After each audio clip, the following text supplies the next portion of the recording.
Hello, dear family of Sri Lanka. Lots and lots of loving greetings from your family in Australia. I am in Baxter, the retreat centre, the oldest retreat centre in Australia.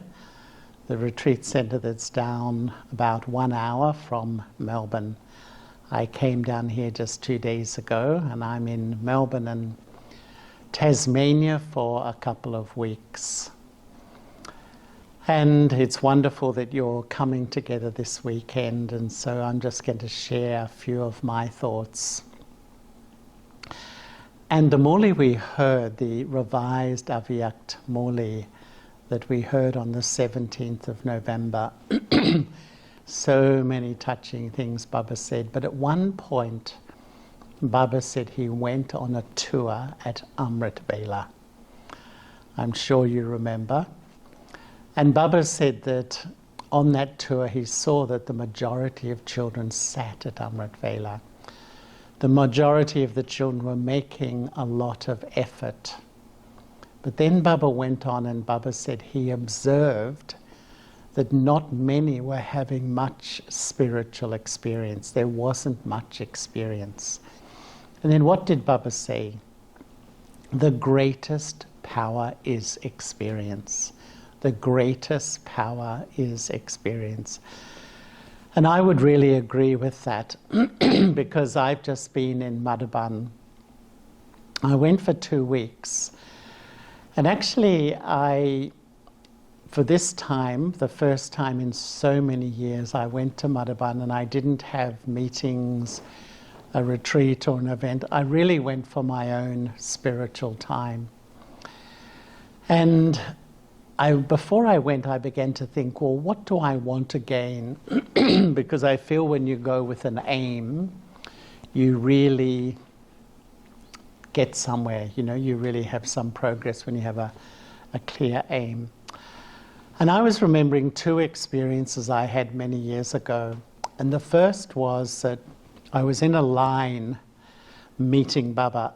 And many of you will remember in the days that we used to walk up on the stage and walk in front of Baba and take Baba's drishti just for a few seconds.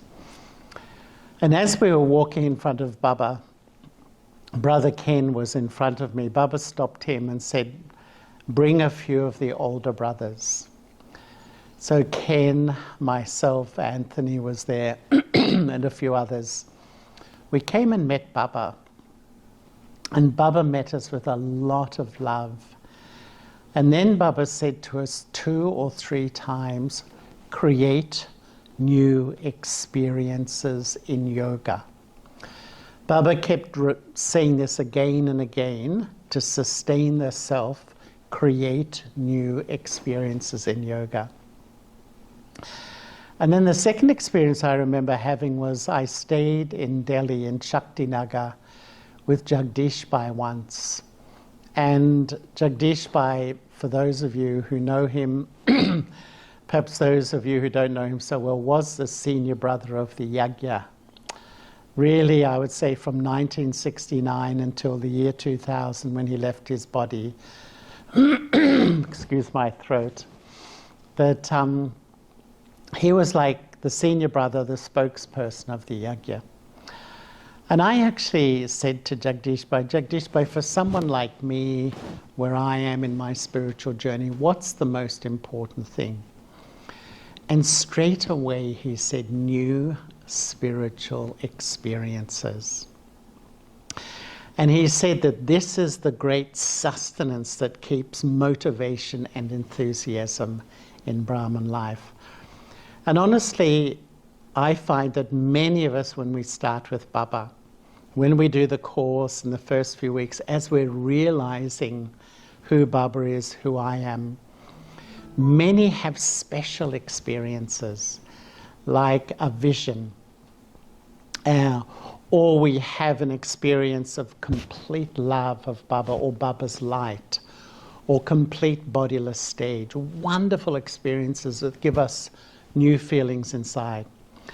But maybe after a year or 2 we have less and less experience, and so when we sit to remember Baba, often we just either go through the same thinking, like a very routine thinking, ordinary thinking, or there's not much creativity or newness. And I find that when there's not really newness in yoga, new experiences inside, new feelings in my mind, then what happens? We do need newness. And so we start to look back to the things that used to give me newness. So for Brahmins, especially we committed Brahmins, we look for our newness in service or in the center or in the Brahmin family.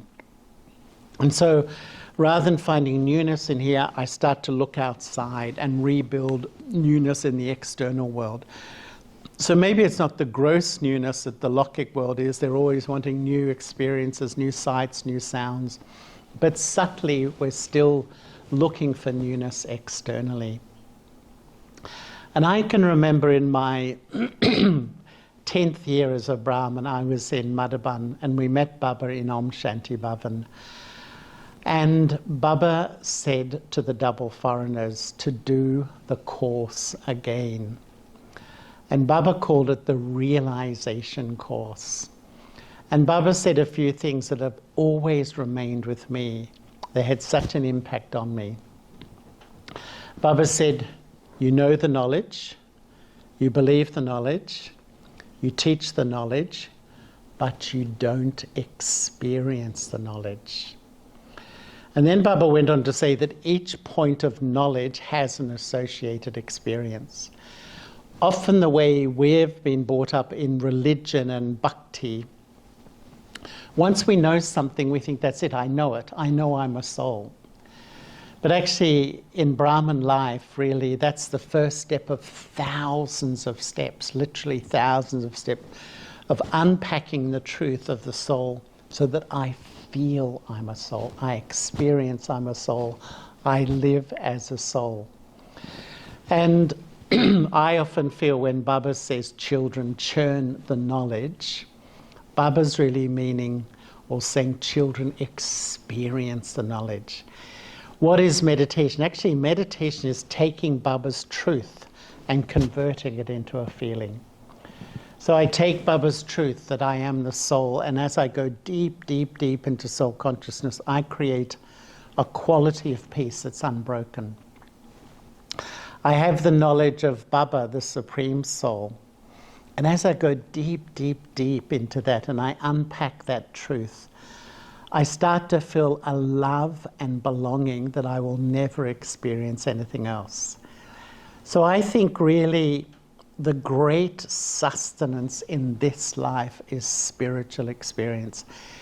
And especially for we instrument souls, I feel it's so important to learn the art or learn the method of creating spiritual experience, because it's the natural way to sustain myself. It's the natural way to keep motivated in Brahman life. It's the natural way to keep enthusiastic.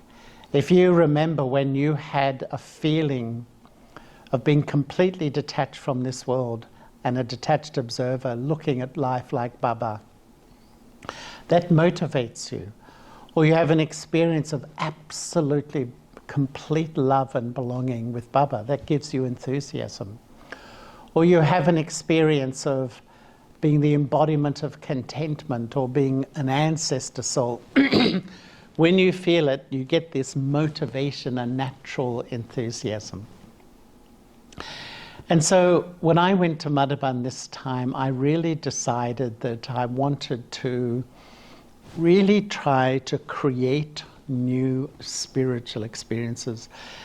Learn the art of waking up in the early morning and not just sitting there and churning knowledge in an intellectual way, but transforming the knowledge into a really rich feeling, so that I feel I'm the embodiment of peace, I feel I'm the embodiment of love, I taste the essence of bliss or the essence of joy or whatever it may be.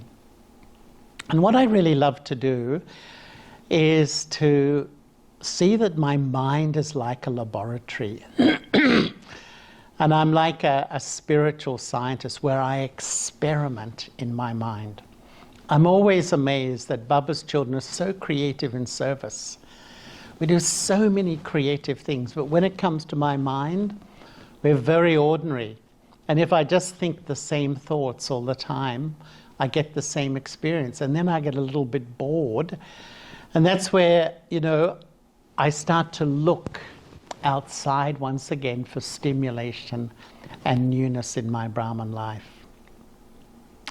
So the mind is like a laboratory where I have to experiment to experience and create new experiences inside. And once Baba gave a formula for experience.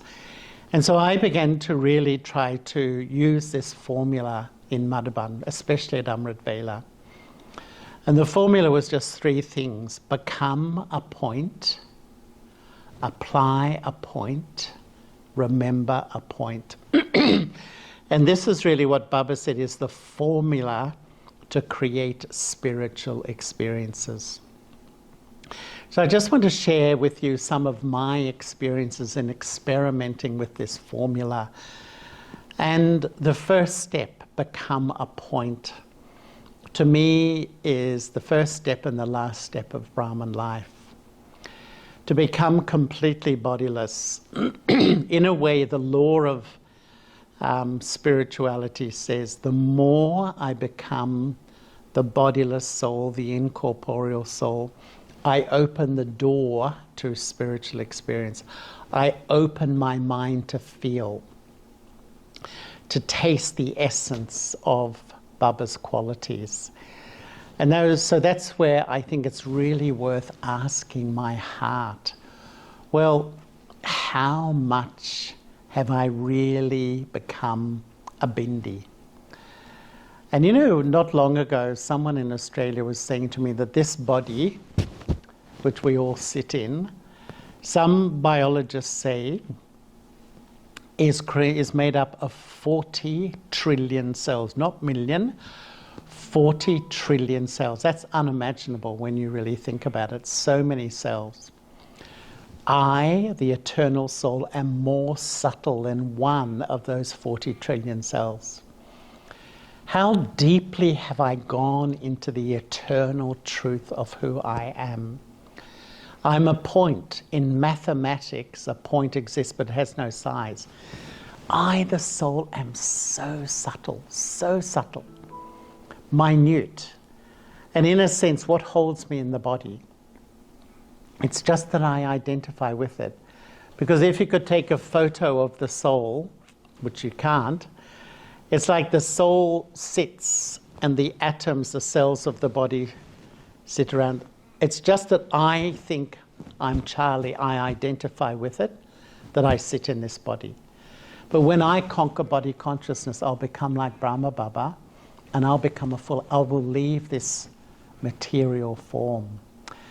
And really, I think in all our years as BKs, how deeply have I gone into soul consciousness? And so I began to experiment, to try to really not just sit there chanting that I'm a soul, I'm a point, but feeling it. The key question to ask in the laboratory of my mind is, what does it feel? And I found for me, the way to really have a unique experience is to feel that I'm incorporeal or non-physical. And I was remembering that when Brahma Baba became Avyakt, he summarized 32 years of efforts in 3 words: incorporeal, egoless, and biceless. The first word, incorporeal. And when I met Didi Manmohini once, who was the head of the Yagya till 1983, Didi Ji said to me, well, I actually asked her a question. And I said, Didi, what's the most important effort of all? What's the most? Baba tells us to practice so many things. And straight away, Didi Ji said, to be incorporeal. And I found that when I let go, I step back, I withdraw, and I become the point. And I start to ask myself, what's the feeling of being non-physical? What's the feeling of being separate from this physical form, these physical building blocks, the cells? And I find that the more I feel incorporeal, I feel sweetly separate from my body in this material world. And automatically, I feel really like close to Baba and a detached observer. The more I taste the feeling of being non-physical and incorporeal, the more the things of the corporeal world don't affect me. So situations, people, vibrations, opinions, all the things that often affect my mind and start me overthinking. The more I really experiment and I let go. And I remember one Sakamuli Baba spoke, which I heard when I first came in Gyan. Baba said, children, sit in the early morning hours and think that I am just a point, and go smaller and smaller and smaller. Baba said, there's nothing smaller than the soul. Withdraw, step back, let go, and become smaller. The whole Muli, Baba was coaching us to become a bodiless point, an incorporeal point, a non-physical entity. And intellectually we know these words and we even teach them. But I keep having to ask, what's the feeling? Because I found the more I feel incorporeal, the more I feel separate, all the authority of who I am starts to come back. I really start to feel the power of being a non-physical point, a soul that sits in this body, my eternal self. And so it's like when I sit in the early morning hours to experiment in the laboratory of my mind, even the experiment to feel eternal. Once Daddy Jenkins said the essence of soul consciousness is to feel eternal. I find that when I start to really go that I always exist and ask myself, what's the feeling? You know, all your fear starts to go. Fear is based on loss. And when you start to really identify, feel that I always exist, I'm a non-physical entity, I always exist, the account of fear, the fear of loss of my body, loss of my reputation, loss of my relatives, it starts to go. And then a beautiful feeling of freedom, the incredible feeling of living in this body and yet being completely free. This is the feeling of Jivan Mukt which we have in the Golden Age. So that first step, I would say the first step of the journey to spiritual experience, become a point. And we've got to go deeper and deeper and experiment with being non-physical, incorporeal, with being eternal, with being a point, with seeing others as a point, and keep asking myself the feeling. What's the feeling? Because it's the feelings that you get from this truth that really sustain you. So once I'd become a point, a real point, the second step is to apply a point. And what I really realized was that our deep, deep habit is overthinking. You know, we can't stop the mind sort of thinking, processing, analyzing. You know, this mind never stops. And I would say the more I overthink, the more I overanalyze, the more I overprocess every little thing of life, it suppresses my ability to experience. The less I think, the more I feel. I would say, what is the contrast of the Iron Aged mind and the Golden Aged mind? You know, I would say the Golden Aged mind, I often have this picture of a little drop. You know, have you ever seen a slow motion film of a drop of water just coming down slowly and hitting a pond or water, and then the waves just gently come out? To me, the drop is like a thought. In the Golden Age, we have one beautiful thought, and when we have it in the mind, then that one thought fills the mind with joy, with love, with purity, with peace. So the Golden Age, minimum thinking, maximum feeling. It's the feelings that sustained. But in the Iron Age, it's maximum thinking. Think, think, think, think. We can't stop. The more I think, it suppresses my ability to meditate. So for many of Baba's children, when we sit to meditate, we just think a lot. And maybe we think a little bit about knowledge, a little bit about service, a little bit about Baba. We analyze a relationship that I'm finding a bit difficult. And then the music goes and we finish. So yes, some of those thoughts have been good thoughts and I feel a little bit more relaxed. But it's not really Raja Yoga. Raja Yoga is to become the point, become the bindi, absolutely beyond the consciousness of this body. An incorporeal, eternal point of life energy. And then apply the point, stop the overthinking. Because what I began to experiment with was putting a full stop to my thinking. Become a seed, the soul, put a full stop. And I was remembering once Baba met an Australian brother. And Baba said to him, sit at Amrit Vela with a plain intellect and Baba will touch you. And this is what I began to try to practice, to become detached from myself. A plain intellect means an intellect with no agenda, no overthinking. All I do is I become a bodiless soul and I sit in front of God ready to receive. If I'm sitting in front of Baba and my mind's just going over and over and over, thinking so much, processing so much, analyzing, Baba can't influence me. Baba can't touch me. Baba can't inspire me. Baba can't give me new experiences because I'm so self-absorbed. And I began to realize that we're so self-absorbed actually in my life, what I'm experiencing, what's happening in the center, what's happening in service, what this person is doing, what they should be doing, what I don't like about what they're doing. I'm so self-absorbed in me, and even at Amrit Vela when I wake up, I'm so self-absorbed in me, Baba can't influence me.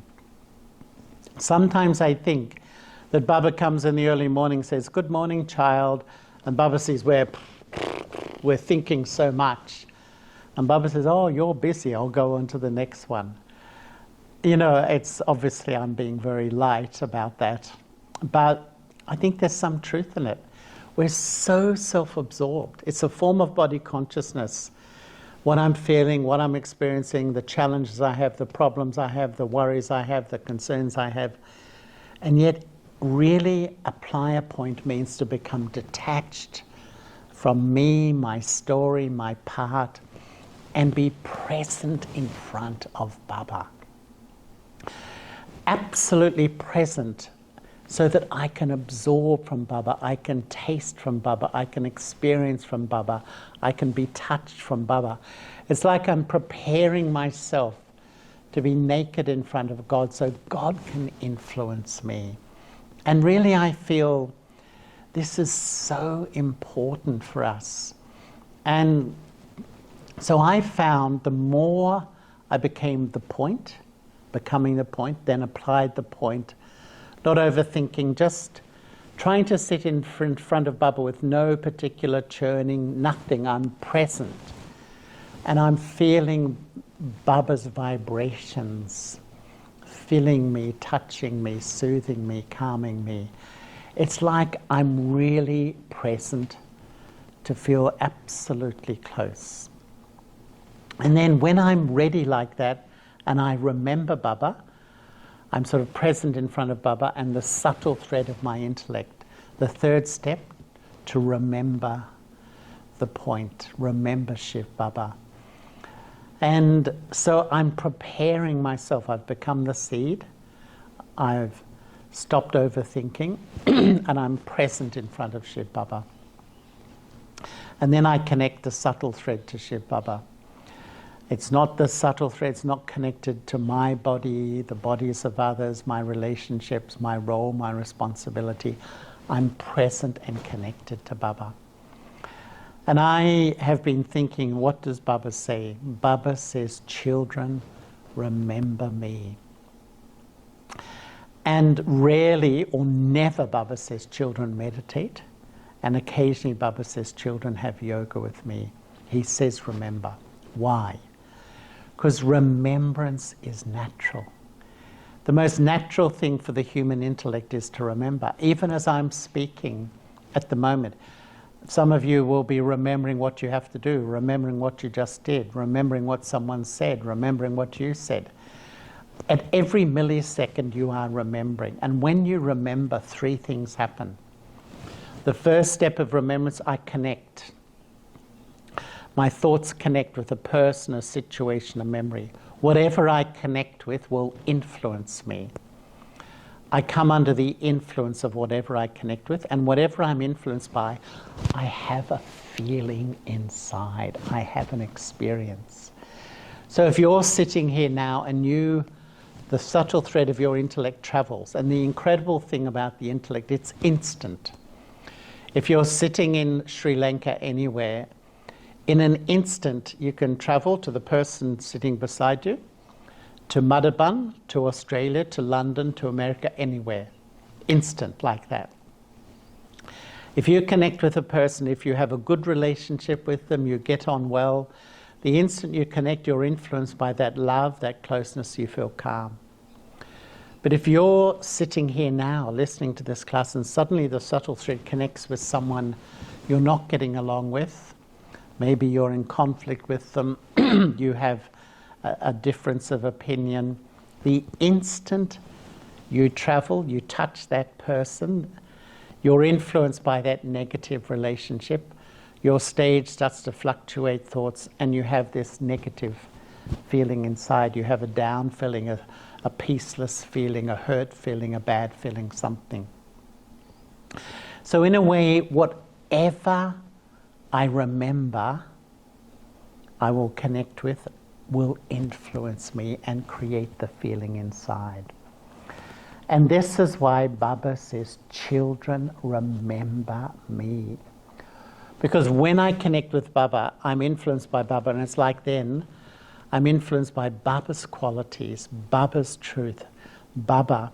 And then I download, I live stream Baba into the sacred space of my mind.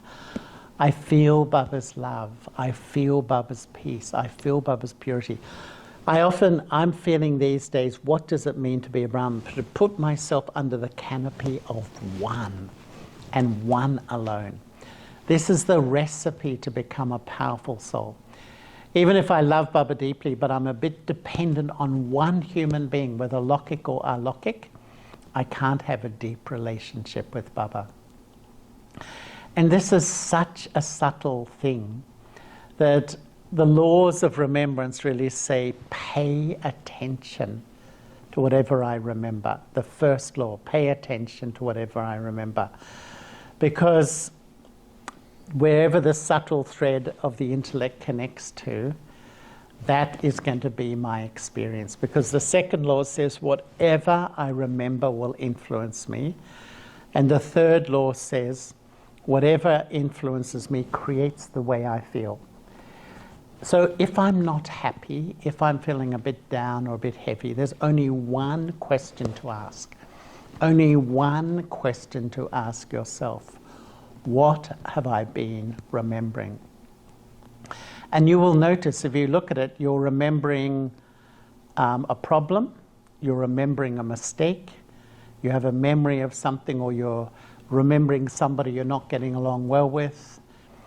You're remembering that, you're influenced by that, that's why you're feeling a bit heavy, a bit negative. And this is why really Baba's effort really means pay attention to whatever the subtle thread of the intellect connects with. The subtle thread of the intellect is a wonder, it's beyond time and space. In 1 second, you can connect with many things. And Baba's really saying, child, you're an eternal soul. You live in this material world. And what all human beings now is they remember material bodies, relationships, and the result of that, they go up and down, mostly down. But now Baba's saying, children, you live in this material world. Everything around us is in turmoil, in upheaval. But you are connected to the one who's eternally stable, who's eternally the embodiment of truth and power, who's never influenced. When that's the influence on my intellect, I remain stable. I can remain completely stable. And when I'm really living with Baba, it's like I put myself under the canopy of Baba. And so my heart feels full of love, full of belonging, full of lightness, full of joy. Really. And if I'm not experiencing this, just ask yourself, what am I remembering?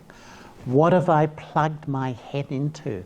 What am I overthinking about or worrying about? Because definitely the subtle thread of my intellect is to something body conscious.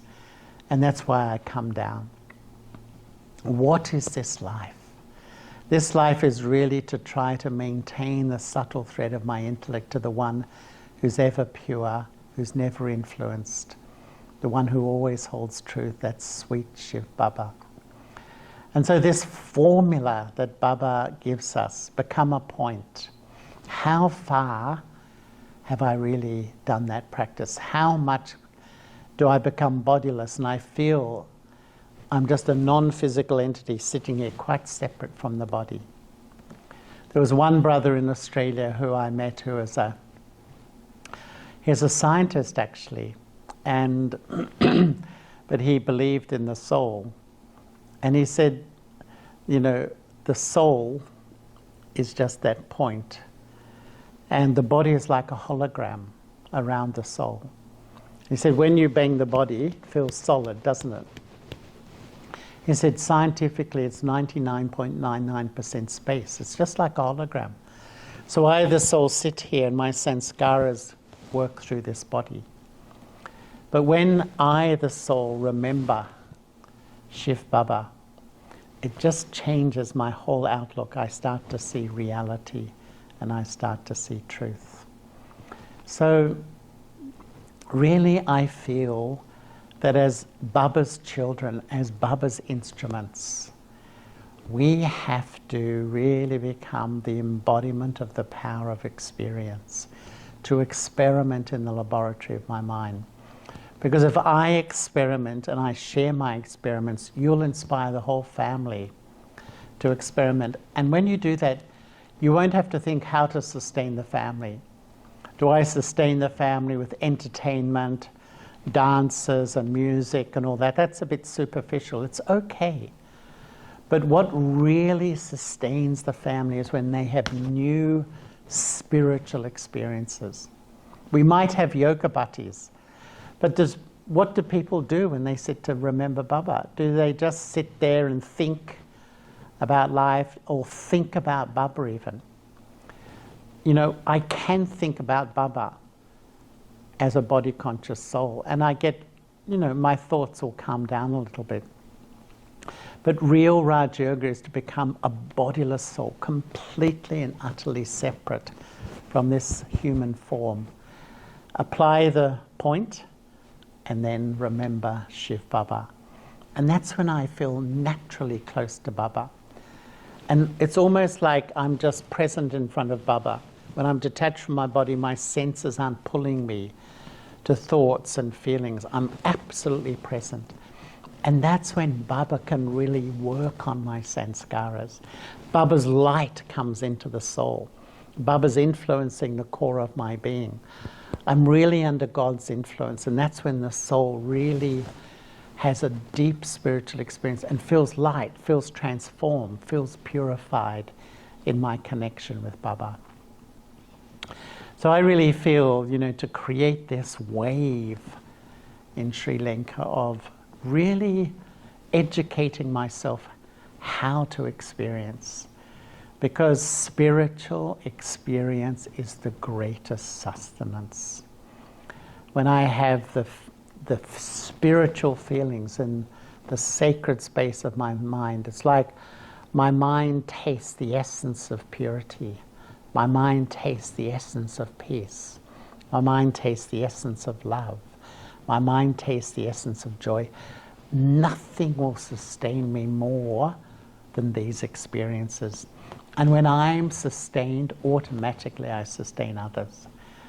You know, once Ken Bai and I met Daddy Genki, and she said, what's the qualification to be a sustainer?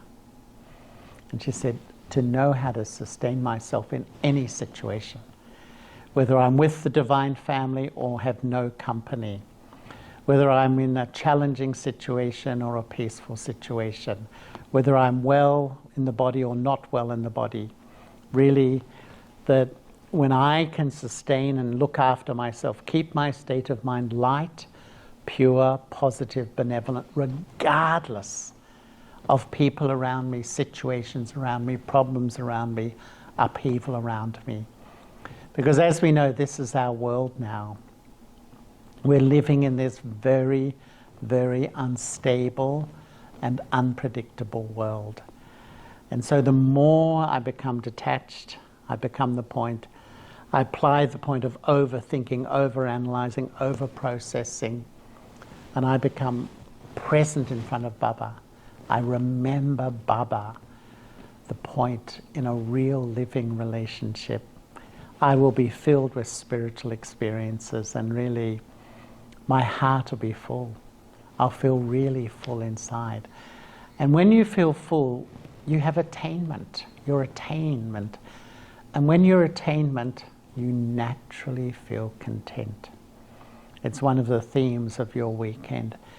You know, whenever Baba talks about contentment, he says it's the natural byproduct. When you attain, you feel satisfied, you have what you need. When you're empty, you always have desires. We have desire for respect, desire for support, desire for a title, desire for a role, desire, desire, desire. What's the real reason? A lack of spiritual experience, a lack of spiritual attainment. If I don't attain in here, I want to attain out there. And if I don't get what I want out there, I won't feel content. And so really, spiritual experience is inner attainment, and inner attainment makes me feel so content, so satisfied in my Brahman life. So I want to wish all of you a wonderful, wonderful gathering, meeting, coming together. It's so important at this time. And if I can just say one last thing, I feel when we come together, only see virtue in each other. And don't talk about anything bad about anybody. Only then does the atmosphere become really, really spiritually powerful. What is the sign of a powerful soul? A powerful soul maintains benevolent feelings for others. What is the sign of a weak soul? A weak soul always having waste. This one's like this one said this. It's going to happen. Just get over it. You know, we can't control other people's behavior. The family is number wise. Let me step up and just make the decision, I'm going to be benevolent.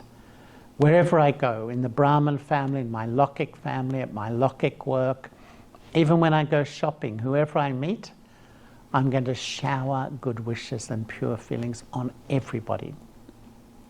This is the sign of the fast effort maker, because when your mind is that light, you will fly. What holds me back?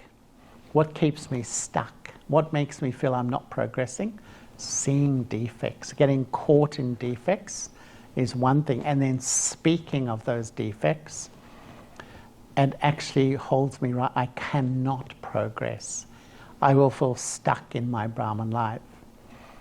And what's the seed of seeing defects? It's ego. Some of us feel because I'm quiet and soft, I don't have much ego. But actually, I measure my ego by my vision on others. And if my vision is one of criticism, even if it's just mental, I might not speak, why they're like that, why they're saying this, I don't like this, I don't like that. Always finding fault, I will feel stuck. Because this is my ego that's holding me back from really flying. Really, I feel Baba's saying to us, children, remember me and be an angel wherever you go. Just give blessings, blessings, blessings, whatever people are like. If they love you or they don't love you. If they respect you or they don't respect you. If they cooperate with you or they don't. Just give blessings, blessings, blessings. You will fly and you will become a spiritual powerhouse when you do. Okay, dear family, it's so lovely to meet you, and once again, lots of love from all your family of Australia. Om Shanti.